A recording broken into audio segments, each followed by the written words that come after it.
it's like, hey, whatever you can do, you know, if you can help these kids, and those kids looking for opportunities. And then from there, I moved over from LA. That experience was great.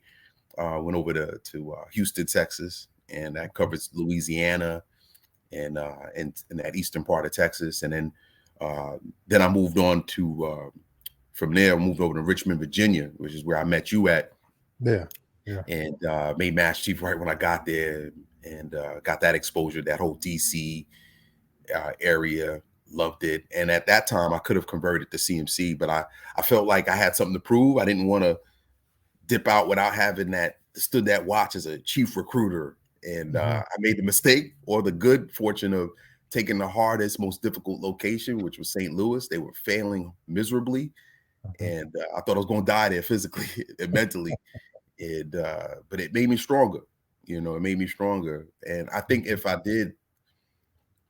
went CMC at that time, back in 2013, 2014, I probably, would have, been a force Mass Chief at this point. Today, eligible for fleet, who knows? Because I would have been on that track a lot earlier.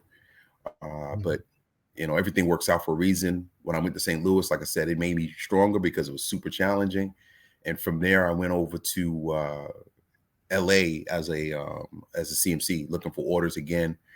They only had like I think 1 or 2 squadrons available in Lemoore.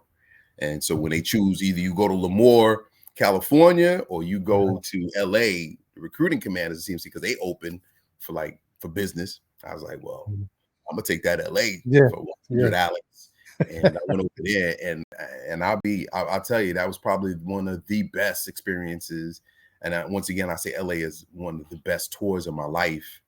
Because it was such a broad command. On that command level, we were in charge of people in Japan, Guam, Hawaii, and just that level of responsibility. And then getting a chance to travel over there to see them as well, man, once in a lifetime experience. And I loved it. And I worked for a wonderful commanding officer when I first got there, who was my guest speaker at my retirement, Captain Cobb, which was great. And I think I was talking to someone today about that.